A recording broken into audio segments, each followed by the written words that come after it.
fish hooks. A penny from 1971. Something bent and warped, too light to be valuable. A bit of old jewellery perhaps, smashed against the rocks. Why am I doing this? I must like standing in the rain. I must like the heady smell of seaweed and salt. The crisp sound of wet sand beneath my feet. The inevitable feel of it between my toes, despite the sturdy shoes and thick woolly socks that I wear. This beach is littered with cheap tat and nothing else. I've been coming here for years, drawn by the excitement of a silver coin found in 2008. Since then, I've found the odd musket ball, but nothing of any real value. Most of the time when I get down on one knee, I anticipate disappointment. And yet, here I am, still scanning the sand and rocks, looking for another 1 in a million find with my detector, but there's nothing here. This place has been combed thoroughly. Not by competing hobbyists, but by myself, slowly and painfully, over a process of years. This is hardly a place for sunbathers. The sloping cliffs rise overhead as I pick my way along what little sand lies between the rocks and the ocean. Seagulls coast lazily in the sky, but down here on the ground, the wind is fierce, and so is the sea. White horses race furiously towards the land, braking not far to my right, folding into themselves to paw lazily at old clumps of rotting seaweed and stubborn rocks. I'm alone, standing at the feet of giants. For a moment, I take my headphones off and look around, my senses battered by the wind. Eyes stinging, I scan the way back. When I began, there was an old man going for a walk, but he's nowhere to be seen now. Not long, and the tide will erase the way back. This isn't a popular beach, not with families. Nudists come here sometimes during the winter to go racing into the waters, screeching and giggling, titillated and thrilled. Those nude retirees visit this place for much the same reason I do. It's not good for bathers, swimmers, surfers, or much else. The rocks are dangerous. Riptides, funneled by powerful geography, have claimed more than a few lives. It does well to do your research before going for a dip, but if you're prepared, it can be safe, and the tall cliffs make for an attractive privacy barrier. Only those who know the area can find the rocky path that leads down to the sand. Most don't even know it exists. One of the world's forgotten little corners.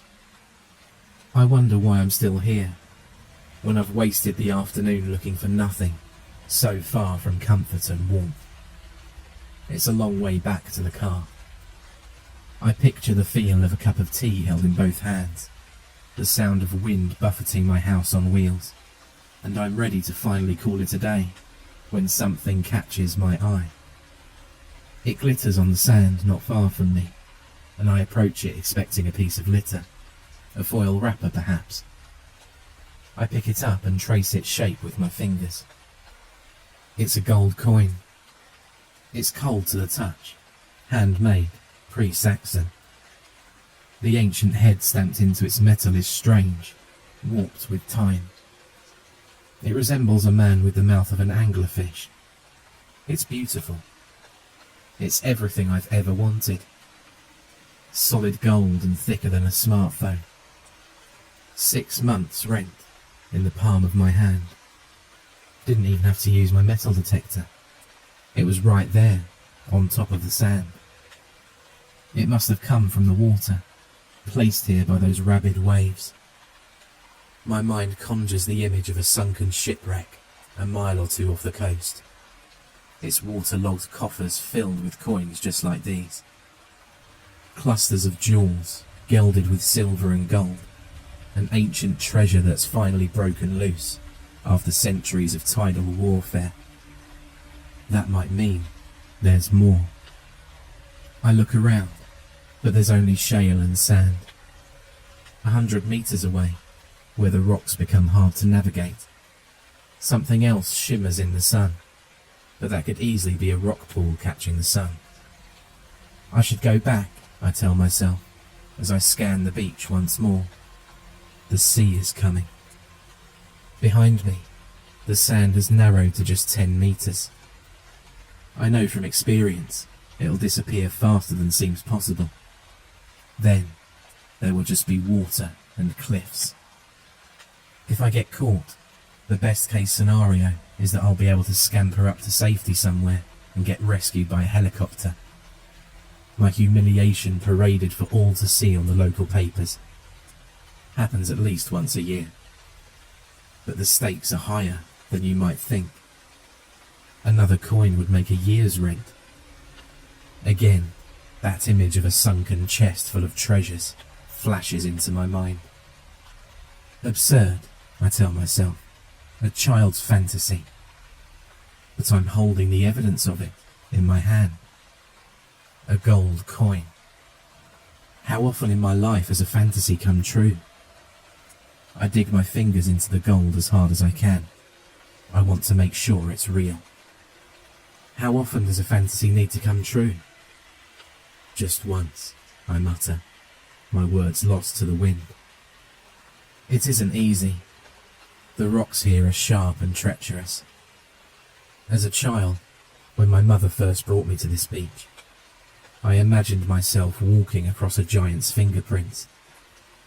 Back then I glided across stone ridges, pivoting the arches of my feet like a spinning top, moving effortlessly across the strange landscape. Some of the gaps are 3-4 feet deep. Falling would have hurt, but I didn't fall. I was young, nigh invincible. It isn't like that now. It might be my knees. It might be the fear. It might be nerves, but I wobble each time I lift my foot. My body struggling to balance ridges as thin as a pencil. I fall twice, and the second time it hurts like hell. Ripped jeans, ripped skin, blood. A gash that takes 30 seconds for the pain to reach consciousness. I grit my teeth. Determination floods me. I look back and realise that the sand is no longer there. Turning back now means wet socks and shoes, ankle-high water. I'd be humiliated. I look down at the cut in my leg, watch the blood flow thinly into salt water until it turns a pinkish yellow. There's another gold coin. All thoughts of turning back dissolve as I fumble for it in my fingers. I want more. I want the coffer. I want to run my fingers through gold like it's liquid. I want to submerge my arms elbow deep into the treasure I can't stop picturing. But the tide is coming. The tide is here. Furious waves falling just a few feet short of my position. This will have to do. 2 coins. A year's worth of rent. I accept this compromise and begin to turn back. A wave hits me. It's worse than any punch. No boxer has ever hit this hard. Here's a force that shapes continents, and it has me firmly in its grip. I can't tell you how long this next part lasts. There's salt, spray, foam. I'm tossed about in a way that I've never been before, like a roller coaster without the tracks. A rock smashes my ribs, another my ankle. Something breaks. There's darkness. There's light. I'm dying. I'm sure of it. When I awake, it's to the feeling of my lungs fighting for air while I lie on my back. For a second, I'm just an animal and loving it. Then the rest comes flooding back. The tide, the beach, the coins.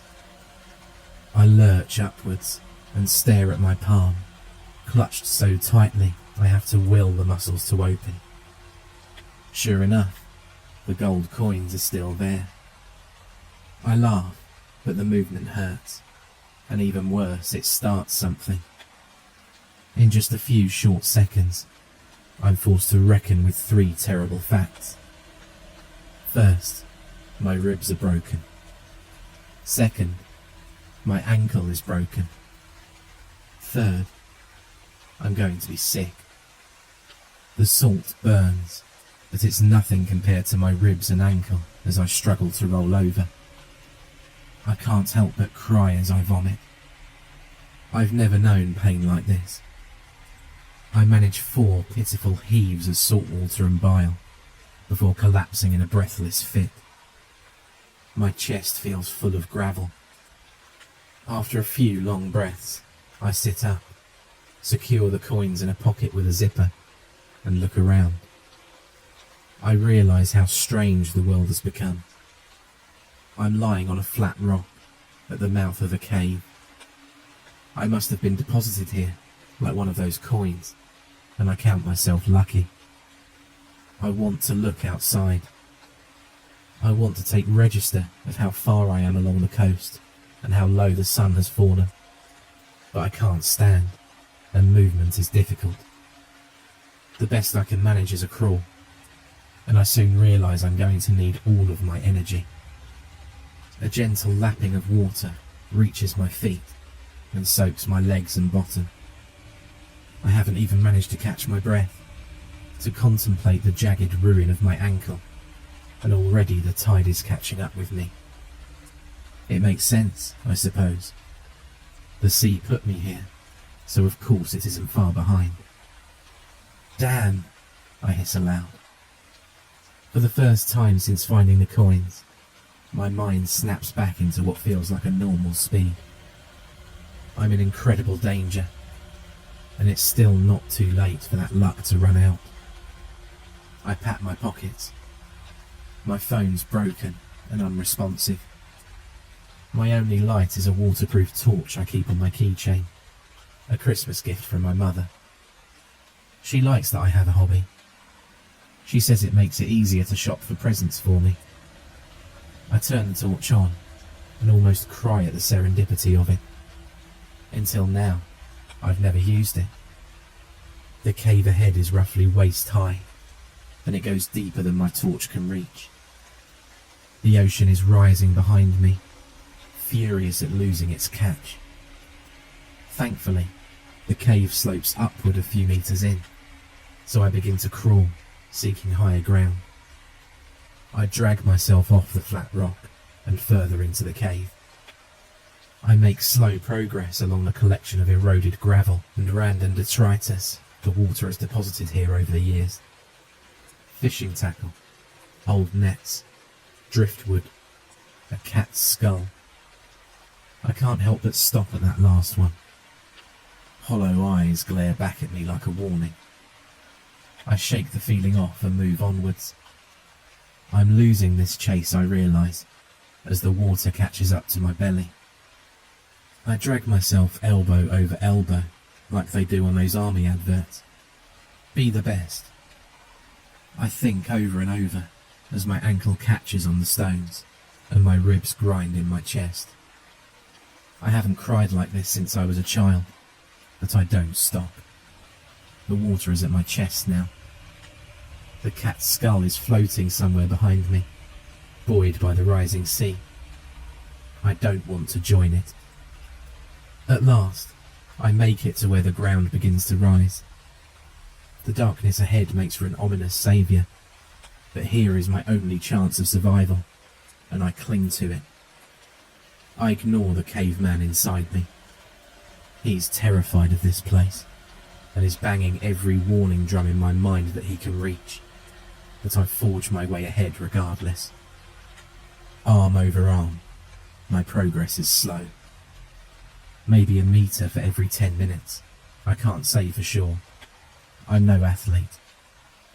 When the rising tunnel becomes too steep for my elbows to offer much traction, I dig my fingers into cracks in the stone and pull myself along that way. Meanwhile, the water climbs still. I feel its icy touch reach my collarbones and let out an audible cry. I don't want to die. It terrifies me, the thought of it. The pain most of all. How painless is drowning, I wonder. Less painful than this? I want to weigh up the pros and cons of letting go and sliding back into the water, but my brain won't let me.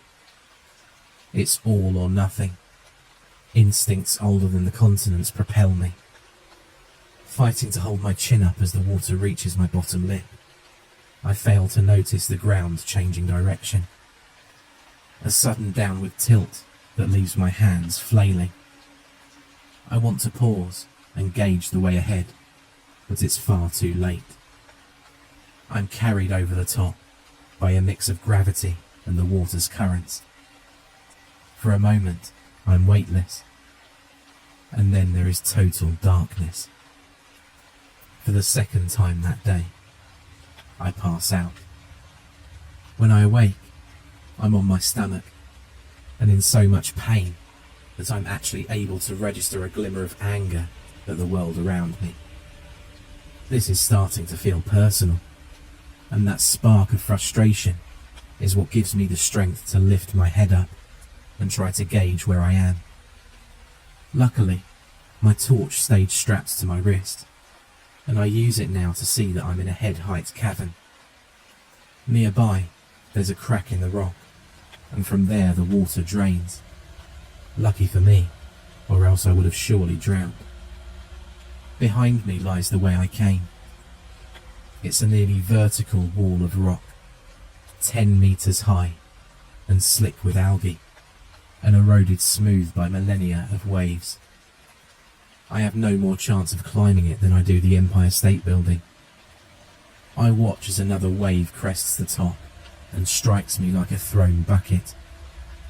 Nearby, that crack has begun to fill, backwash lapping eagerly at my feet. If I stay here, I'll likely drown in less than an hour. But this isn't a death trap. Not yet, anyway. The cave carries on. Another tunnel, chest height, big enough to crawl through. It bends gently out of sight, and something about the darkness beyond makes my stomach curdle. For all I know, it terminates after a meter, but I have no choice except to try. I persist, crawling onwards around the corner. It seems safe at first, but then the tunnel begins to narrow. I try not to let it worry me. I'm on my stomach, and there's room to spare as the ceiling gradually lowers from 6 to 5 to 4 feet. When it starts to graze my shoulder blades, I have to suppress the need to hyperventilate. Then, it's not just the ceiling that's getting closer. The walls on either side encroach on my arms, and the panic becomes very real. I keep hoping they'll widen any second, but they don't. They just keep pressing, closer and closer. I want to turn back, but already I can feel water reaching my knees. I try to turn back, and find I can't. This realization seems to drain the world of all colour, but I try not to dwell on what it means. I keep going. Without realizing what I'm doing, I leave my arms out in front until the walls narrow so tightly I can no longer bend them at the elbow. I'm forced to move entirely on the motion of 2 wrists and 1 functional ankle. If I thought progress before was slow, this is 1,000 times worse. Time crawls to a halt as I struggle against my own entombment, and I spend what could be 10 seconds or 10 hours staring at a single bit of rock. The fingers of my right hand working furiously, while my left foot tries to push me forward. I move no more than a centimetre at a time. Without warning, the panic hits me like a hammer blow. I can't move. I try to thrash in anger, but it's more like a seizure. My wrists and ankles flick left and right looking for leverage, but there's nothing. I should try to think clearly, but most of my mental energy has to go to fighting panic. My emotions reach breaking point, and I begin to sob out loud and curse. Soon, I become hyper-aware that I can't breathe in fully because the tunnel is compressing my ribs. There's no budging the stone. It's so unyielding.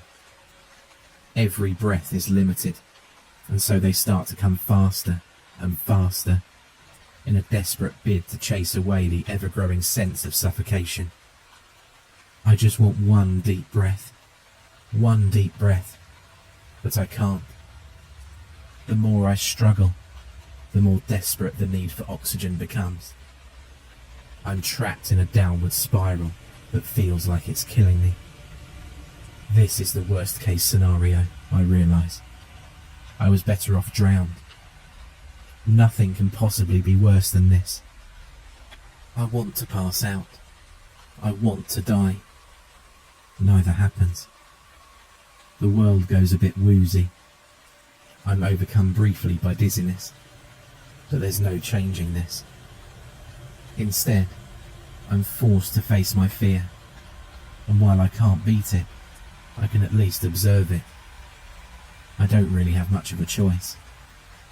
Neither the cave nor I are going anywhere, so I pay attention to the lightheadedness, the pain in my chest, the weight of the earth above and below me. My heart races so quickly, it feels like it might just seize up and stop. I focus on its rhythm. I count each beat in a tattoo. Slowly, without meaning to, this heightened awareness causes some of the panic to ease up. I can describe it as only a sort of out-of-body experience, except I never leave my body. I'm inside it, painfully aware of every constraint and bondage, of every ache and pain. At last, I notice something new. If I breathe out, the rock is no longer squeezing me to death. If I exhale and keep the air out, the feeling of constraint becomes almost tolerable. It's the only physical sensation of relief I've felt since this began, and just like that, I'm back in the driver's seat. It's so obvious in hindsight, I want to laugh. I exhale and keep the air out of my lungs and wiggle my foot. My body moves. I try it again, and this time I inch forward. I do it maybe 50, 100 times. All in all, I travel a metre, I think. And then the rock gives way. I weep like a baby. I can breathe, a full breath, and the tunnel keeps widening. Before I know it, I have my arms back at my side, and I'm using my elbows to drag myself forward. Soon, there's no tunnel scraping my shoulder blades at all, no rock to bang my head against. I emerge head first, and drag myself out of the tunnel, and drop a few feet onto a rocky floor below. I roll onto my back, and let rip with laughter. It's howling and mad, and like nothing I've known in my life. Weeping with utter joy, I look to my left and right, ready for the next step in this nightmare. There's a man smiling at me. Jesus Christ, I squeal, scrambling upwards and away. Without meaning to, I kick him in the face, and his head lolls backwards like he's trying to laugh. I see his mouth is a bloody ruin. His eyes and teeth are gone. He isn't smiling at all. He's dead. Something has torn his jaws open and removed his teeth. The result merely looks like a Joker-esque grin. Terrified, I shuffle over and briefly flick a hand out to touch him. A quick shove to the shoulder. He doesn't react. It takes another 3 or 4 pokes before I finally convince myself he's inert. Reality asserts itself with a kind of numb dread. This really is a dead body, I tell myself. His face is pale in the glare of my torch, but a quick hand to the forehead tells me he's still warm. And that windbreaker is awfully familiar. I rack my mind and summon an image of that old man on the beach.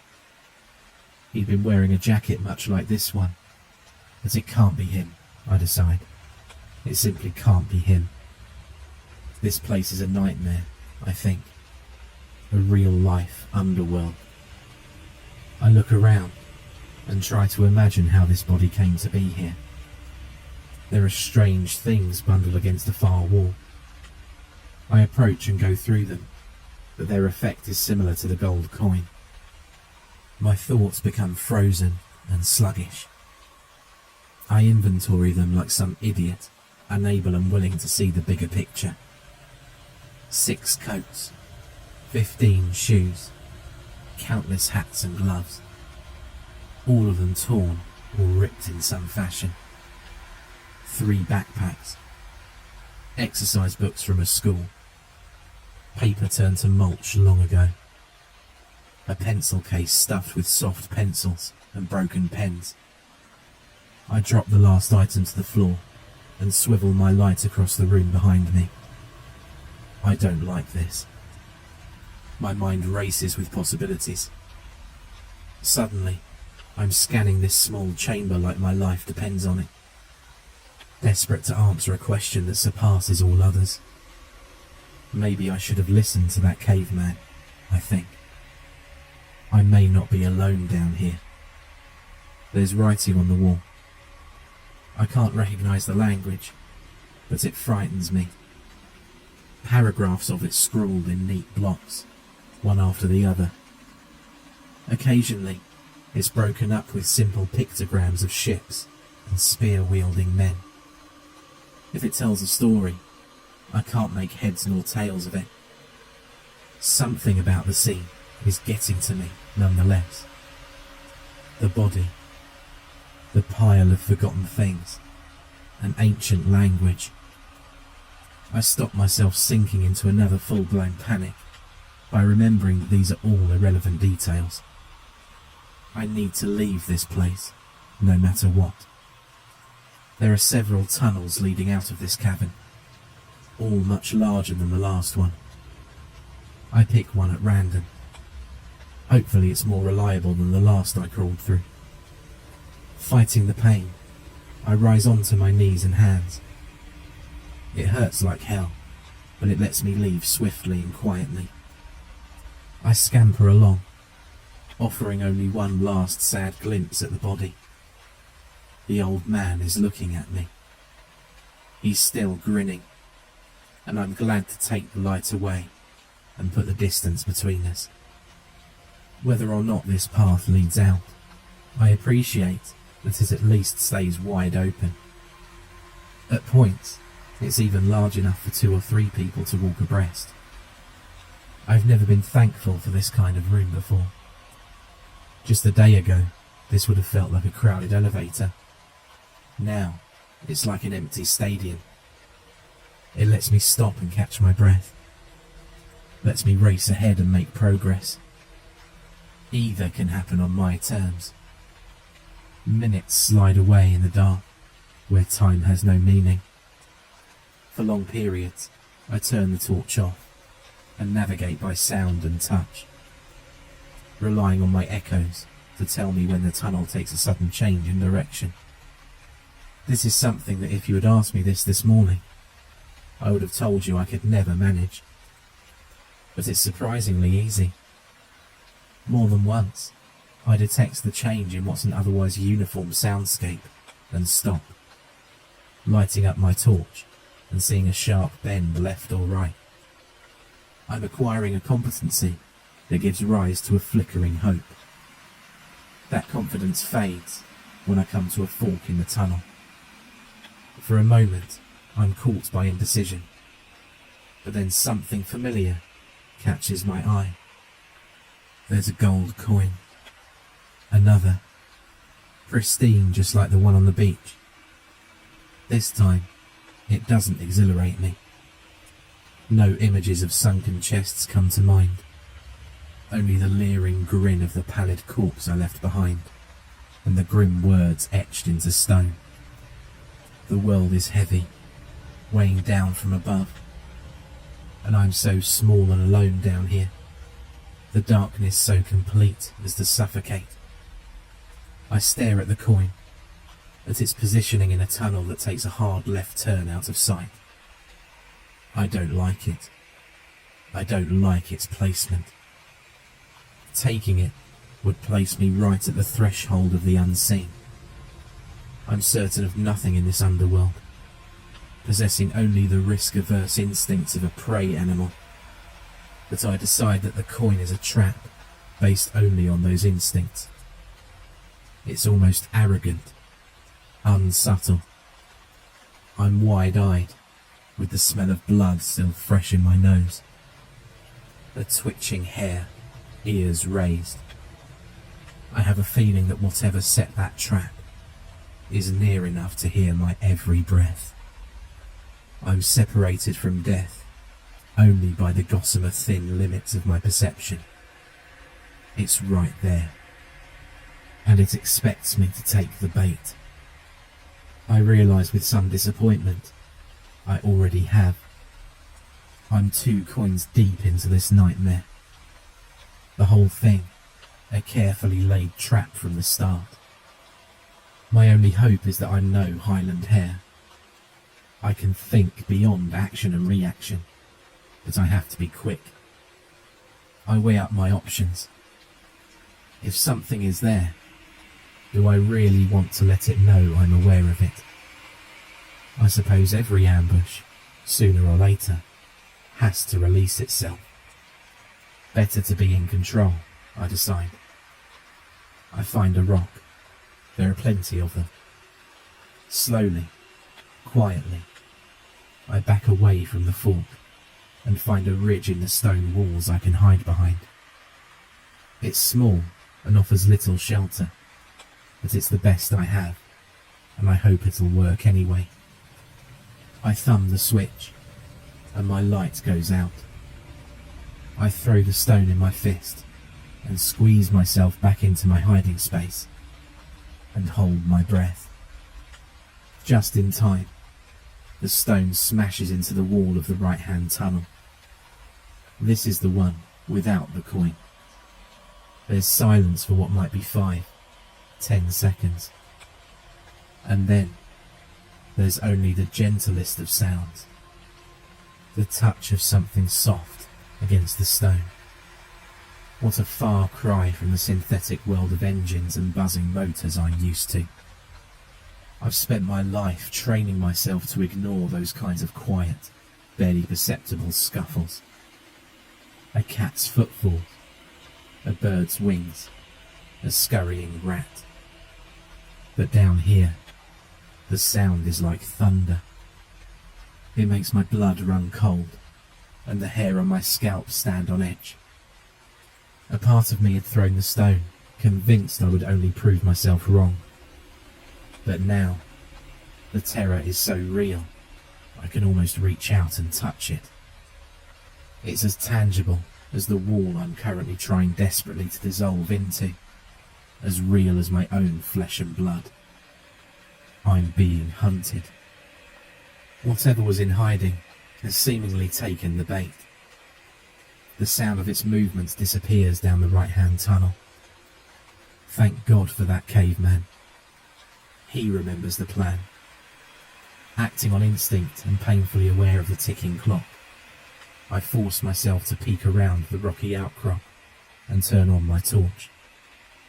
There lies the fork again. And if I had any doubt about the trap before, it's thoroughly beaten down when I see the gold coin has disappeared.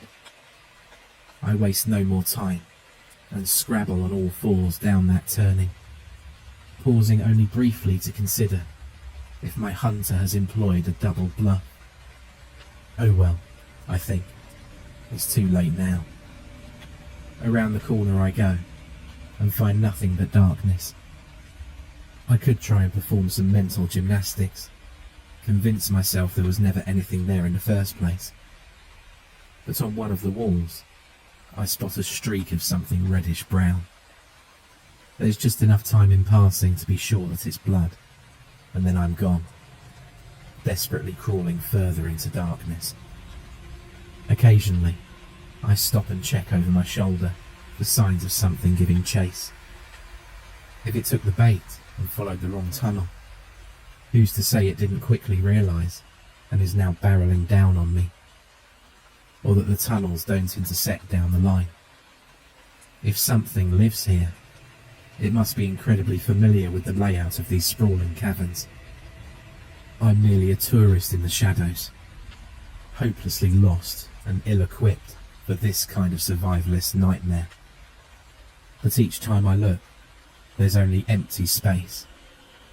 A frighteningly sterile landscape, brutal and haunting, looming over me on my hands and knees.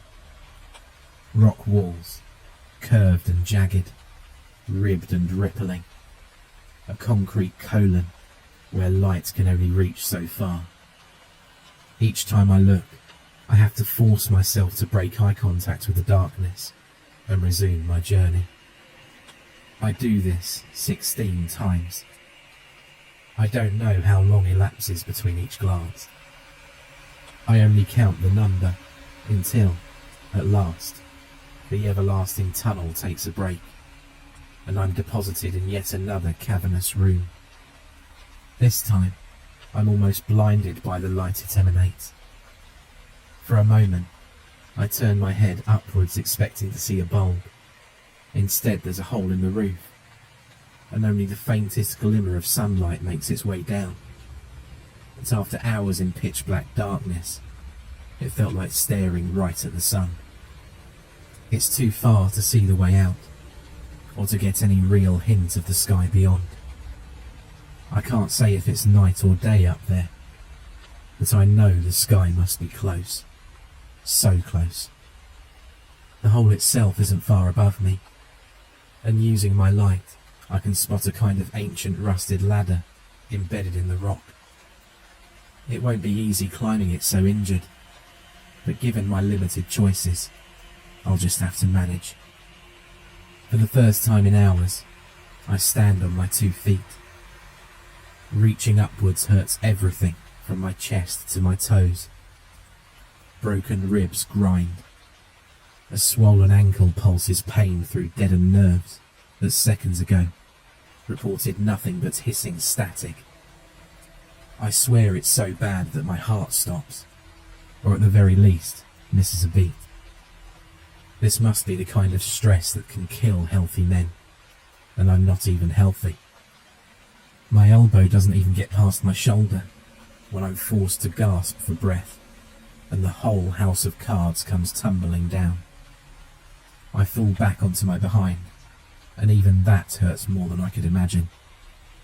Suddenly, I find myself questioning if I really have it in me to climb that pitted, rusty ladder. Something screams. It isn't far. This room, like the other before, has many ways in and out. It has writing on the walls too. Pictograms of something strange, with the head of an anglerfish being worshipped by men the size of ants. My torch flashes across them all and makes nightmares of the shadows, but nothing yet leaps out at me.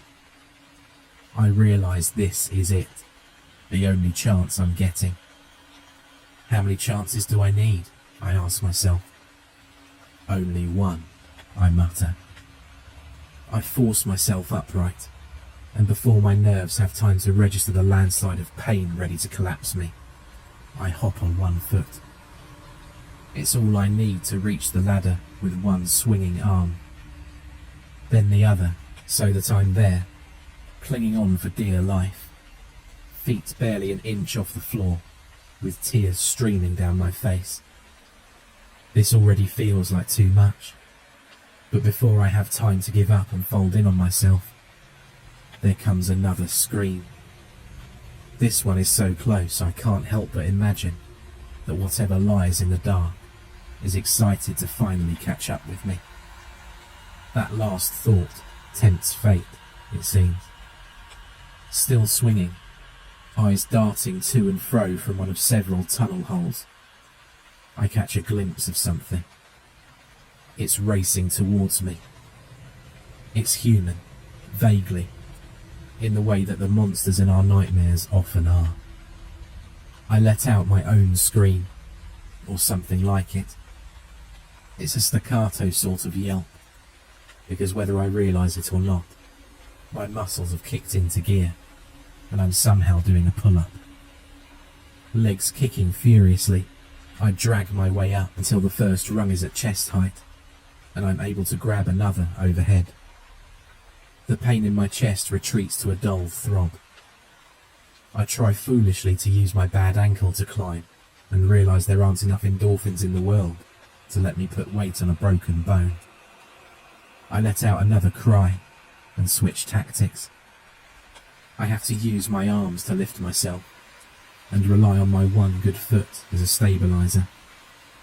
This would be difficult but manageable if I had all the time in the world, but with the memory of that thing bearing down on me, it's akin to torture. I'm flooded with a sense of futility, of pain and needless suffering. But if I've learned anything in the past few hours, it's that the human body runs on its own firmware, and it isn't slave to your brain. My arms move of their own accord. My body rises one rung at a time, too fast for common sense. Injuries abound, grazed skin, a bumped head. Each step up has me clumsily bashing or banging some sensitive part of me into the barely visible rocks. Instinct may be in the driver's seat, but it's happy to leave me with the consequences of its recklessness. I feel every ache and pain, every stinging wound embedded with grit, every ligament stretched to breaking point. Oddly, I don't mind this arrangement. I want to live. I'm glad there's a caveman inside of me to take care of moments like this, especially when I glance down between my legs and see pitch black eyes glaring up at me with thoughtless glee. I can't get over how human that face is. I expected something insectile, maybe even arachnid. Whatever is below me, whether it's some hybrid or mutant, it's vile and fast approaching. The vibrating in the ladder tells me it's climbing too. I try to climb faster, but I really am operating on all cylinders right now. There's nothing left to spare. I don't want to, but I look down again, and there it is, even closer. It's smiling with a rubbery mouth full of glassy teeth. I hate it. I lash out with my bad foot without meaning to, and hurt only myself. The pain is so severe, I'm forced to stop climbing and sob, and it's in that moment I feel claws sink into the hot, swollen flesh of my calf. I let out a hell of a noise. It empties my lungs and burns a mark deep into my being. I'll remember the way this scream feels until the day I die. It's the moment in time where I give in to despair, where I lose all hope as my nervous system gives in to a pain-induced seizure that sees my fingers go numb and my limbs go limp. The last thing I remember as I fall is the sight of an iron grate overhead, only 10-20 meters away. A man, I think, is standing there and shining a torch straight down. He says something I can't hear. I tell myself this is a hallucination, nothing more. I enter freefall. My head hits a rocky outcrop. Beneath me, something crunches. Darkness. I come to in a hospital bed, with a feeling in my chest that makes me think of war. I lash left to right, grab hold of a table, and jerk it across the floor, ready to wield it like a club. The nurse in the corner is afraid. She doesn't realise it, but I'm fighting for my life, or at least I think I am. Slowly, I blink the halogen glare away and take in my surroundings. The battleground fades.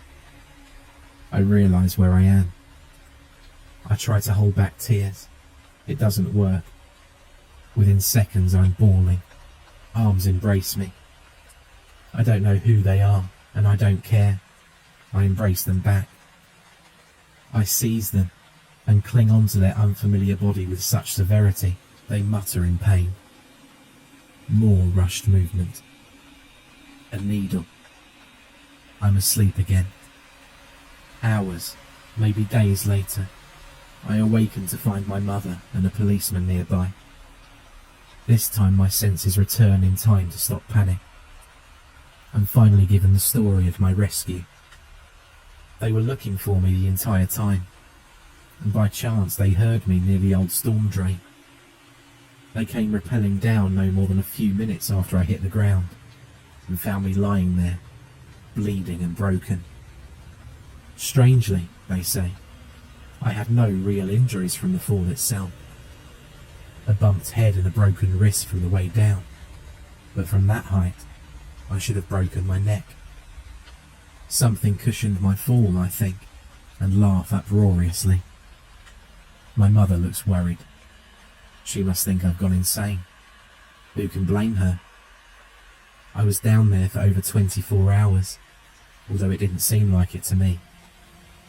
I explain this to them, the elasticity of time in the dark, and they nod like they understand. But of course they don't.